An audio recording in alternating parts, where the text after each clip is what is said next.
Celeb Savant is a career retrospective type interview focusing on singers, actors, and industry experts. Join Barrett Edelstein now as he dives into the entertainment world.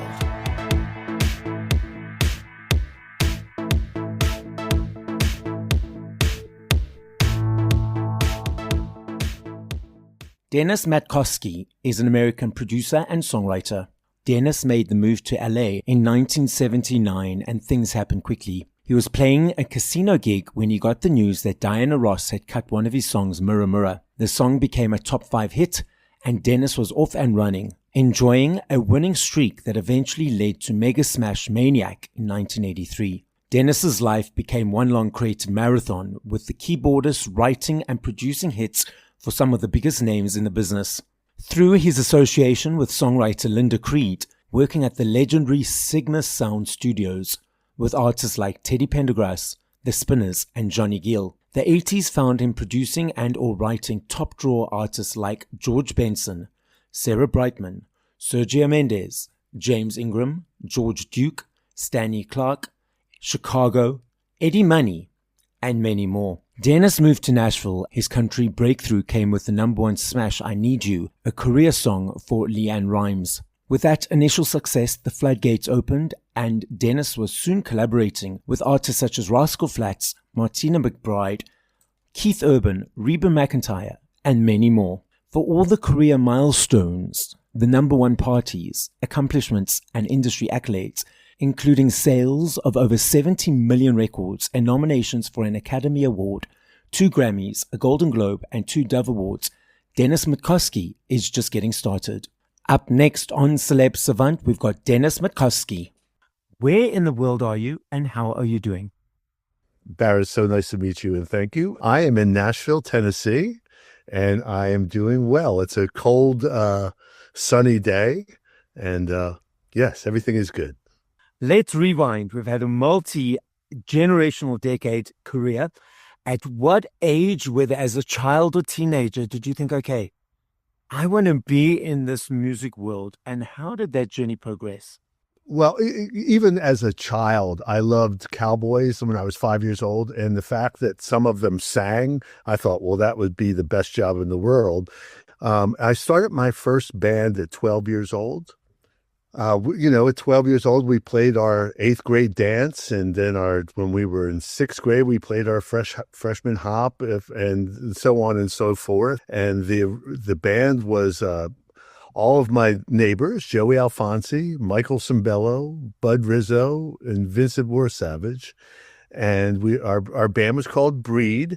We played all of the local clubs and then fraternities first and then the clubs. And that's when I started my journey. And when we were 17, Michael left the band to join Stevie Wonder. Then I went to college for composition and theory at Temple University, and that's where I met my wife. She still is a musician, and And then I moved out to L.A., knowing Michael since we were 12 years old. We got together and wrote, and the first song that we wrote was a hit for Diana Ross.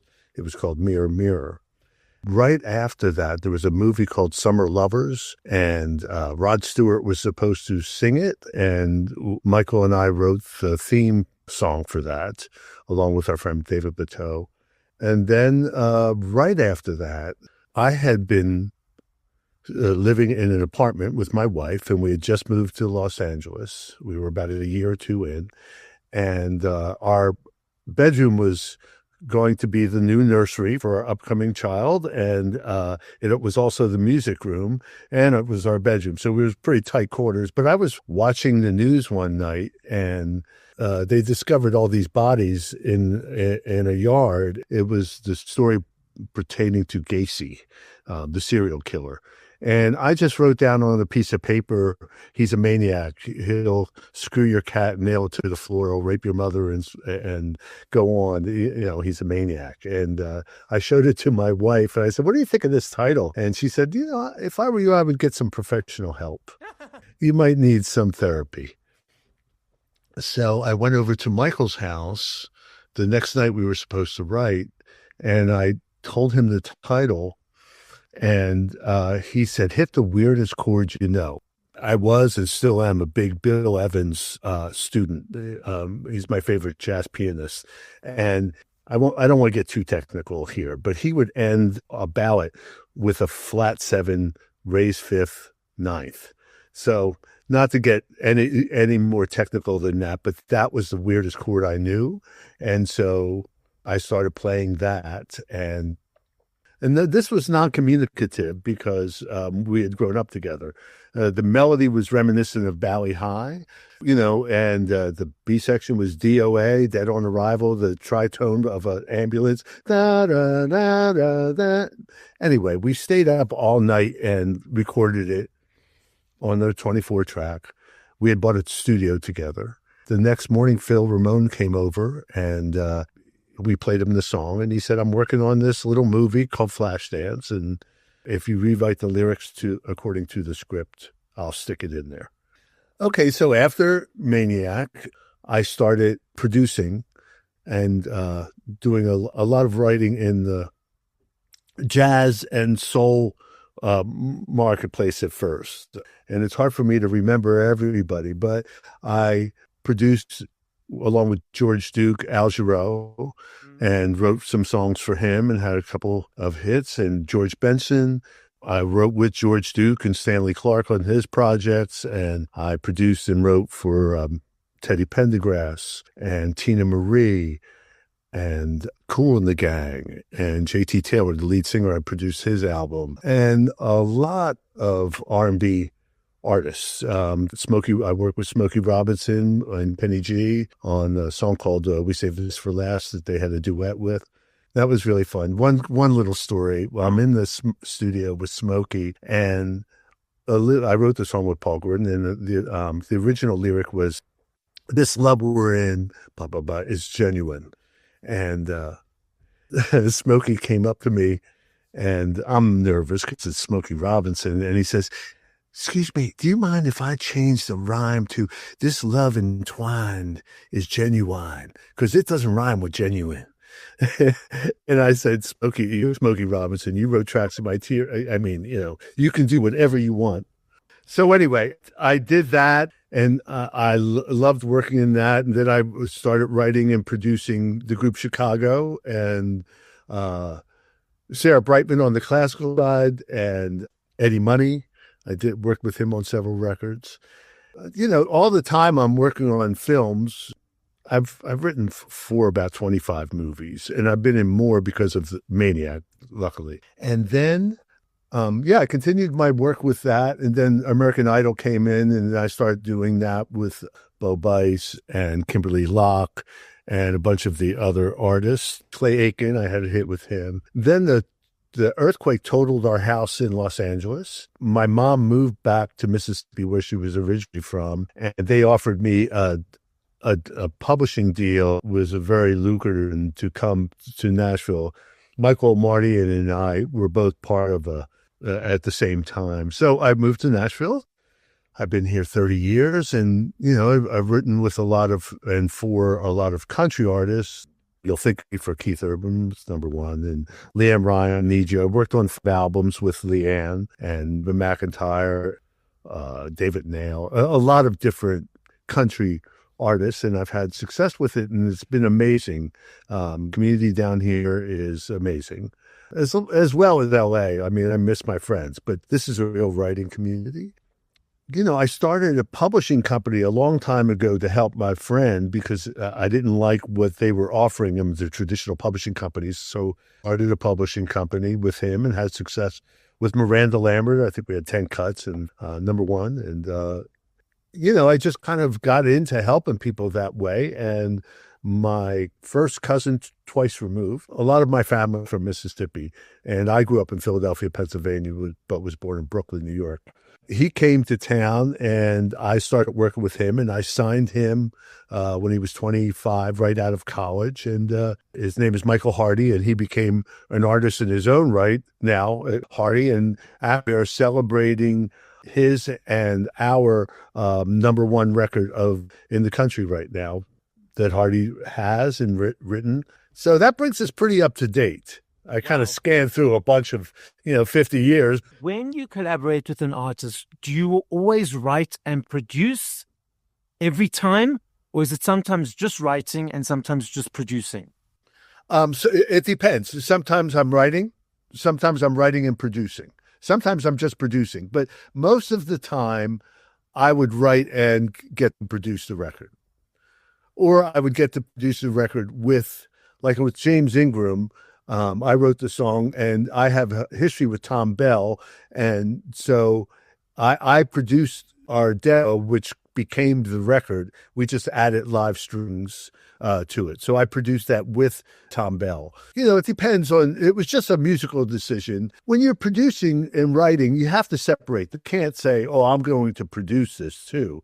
You just write it. And if it leads to a production, then that's what should be done. If, you can't kind of dictate that. Yes. You can't force somebody to work with somebody they don't want to work with, and neither would I. So for the listener who does not know, what does it mean to produce another artist? It means to produce, and that it can mean many different things to many different people. For me, it's listening to the artist. It's finding out what the artist really wants, what they visualize in their head, what they really want to hear. Because at the end of the day, this is their record. You have to be able to give to them what they might not be able to articulate. And the next step is to draw out of them the best performance that you can get. That's a task. In the 80s, I pretty much programmed everything, then added select musicians. In country, it started out just all live, and now it's gone back to what we were doing in the 80s, programming and adding musicians. But to get into the artist's head, to find out what they want and what they don't want, requires listening. You've created and produced music in a variety of different genres, R&B, pop, country. Is the foundation the same, that it's pretty much easy to cross genre? Or is it a journey of learning each genre as you dive into it? Well, okay. So I want to start with every production has an emotional thread. So that pertains to the artist. You have to know what genre you're in, or it's not going to fly. That being said, that emotional context, that performance carries through any genre, because that's really the heartbeat of the record. When you're producing a record, I look at it as you're writing the record. Just like you had written the song, you have to write a record. And that record has to be able to be played in that genre. Now, can it have Spanish horns like Johnny Cash did in way back when? Yes, there is an exception to that. You can make it very interesting and bring in other genres to it, especially now. But you have to be within the radio space if she wants to get on that playlist. You referenced earlier that now production has gone back to what it was like in the 80s in some way. Being in the industry for a number of decades, besides streaming and so forth, what changes have you noticed over the period of time for the better and maybe not for the so better? Well, we're always slaves to technology. When I listened to the songs recorded in the 60s, everything was a performance. Even the mix was a performance because they didn't have automation. So there's a beauty in that. There's a beauty in the imperfection. And then the 70s was the same thing, but the production values got more complicated with effects. The 80s, we started seeing drum machines and synthesizers and sequencers, and the 90s, we kind of got back to the grunge guitar. So it's all cyclical. Now I'm getting, we have 10 writers at our company, and now I'm seeing a lot of AI demos and from other people too. And some of them are so remarkable, I don't know how a human could actually pull it off vocally, but there's good and bad music. It's not a time. It's just what people write. I do have a certain issue with just music by committee is harder to get through in a singular thought or emotion. And I feel the same way about writing. When there's 5, 6, 7, 8 writers on a song, it can be great, but it's not as clear as if 1 or 2 or 3 guys wrote it. It just has a different approach. And I understand as our civilization goes on, it has gotten more rhythmical and urban, and I love that, but I would love to hear more melody as well. Yeah, I understand exactly what you're saying. Now, I love me a CD. I still budget for my CDs every month. For me, it's an energy exchange to say thank you to you guys for all the hard work in the creative process. I love the journey of the choice, the booklet, the unpacking, the song from 1 to whatever number. I love that whole experience. I'm not sure if you are or not aware, there's a massive uptick of physical around the world. Last year or 2 years ago in the UK, 5.9 million vinyl sold, the biggest since 1990. Last year, also in the UK, there's a basket of products that they gauge exchanges on. And based on these exchanges, they monitor it for tax purposes. And there needs to be a high exchange every day for a product to be in the basket. Because of the upsurge of CDs again, CDs are now back in the basket. And the research is showing that it's teenagers diving into this world, not older, in inverted commas, nostalgic people. Then we have the DSPs, the Spotifys, the Apples, and so forth, where people consume music on. What are your observations of that landscape at the moment? I think it's great. I think that the younger generation is being tired of being fed their choices through playlists. And I think it gives them great autonomy to actually put on a CD or a vinyl record. I agree with you. There's nothing like listening, just listening. And I love liner notes. I love notes. When I was a kid, I knew who played on everything I could and who wrote the song. And I was fascinated by that. I was fascinated by all the experience. And now, unfortunately, you have to pay extra money to get credits on people if you're just listening to, a Spotify or whatever. I think it's great that people are refining CDs and vinyl. I think it's a much more enjoyable experience. And they can have their own taste. It can make them an individual. They are their own DJ at that point, which empowers them. Do you feel that there needs to be more of an education piece? I spoke to a group of 10 people, 8 people, 2 separate occasions, different cross-cultural educated people who mainly listening to music on Spotify or DSPs. And I said to both group of people, if an artist has had 100 million streams, how much money do you think they got in their back pocket? The first group of people said $50 million. The second group of people said $1 million. And I said, actually, no, it's more like a couple of thousand. And they were shocked and horrified. I know Snoop Dogg, I know Ray, there's a bunch of people speaking out more about it now. Do you think there needs to be more education for the general listener to understand that artists are not really coining it or making as much money as they think that they are? Yes, yeah, I completely agree with you. Most people think that because you have a hit song, you're set for life. And the reality of it is when I started out and I was on an album that sold 1 million copies and my song wasn't a single or was ever played by radio, I would still get $91,000 because it sold 1 million copies.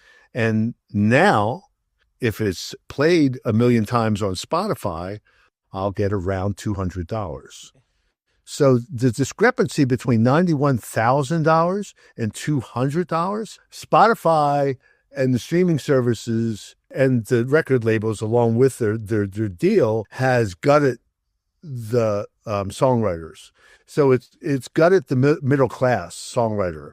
So now you're dealing with the top 1%, because if you're not getting a single or if you're not generating with the top artist, you cannot make enough money to survive. Yeah, I would love for the people to actually know that, we do this for a living and we can't make a living at it if we don't get paid. Now, I know it's all secretive in your guys' world. What can you tell us is coming up? It's very exciting. For me, I'm working on a book right now, and it encompasses my life, but also help in the music industry of things that if I can save somebody a year or two, or know the political landscape of the co-writing sessions and the demos, if I can help somebody in that process, that's exciting to me. So I'm working on that right now.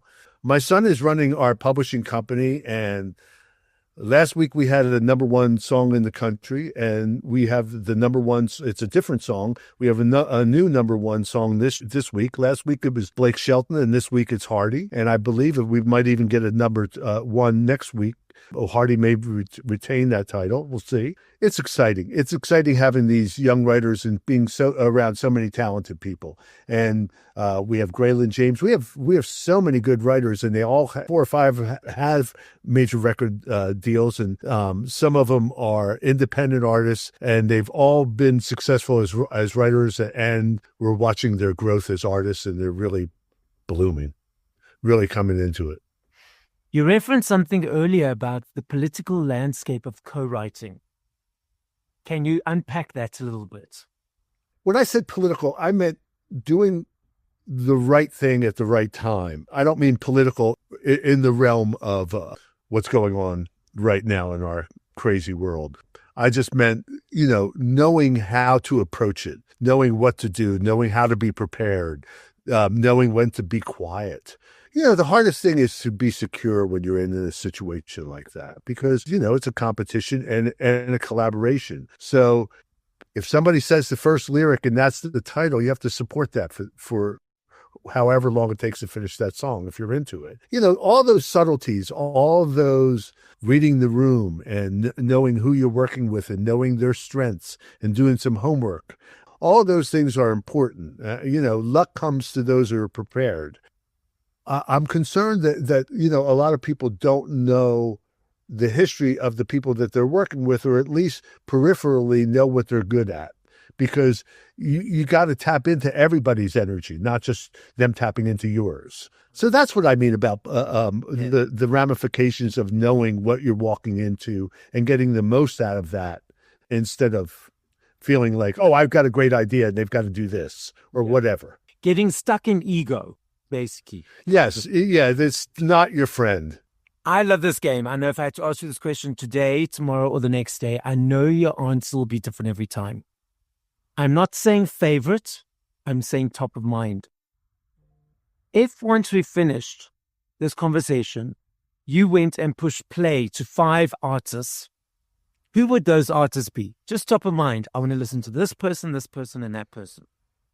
Oh, boy. Okay, I'm going top of my mind. Bill Evans, Stevie Wonder. Oh, God. Donny Hathaway, Bruce Hornsby. Yeah.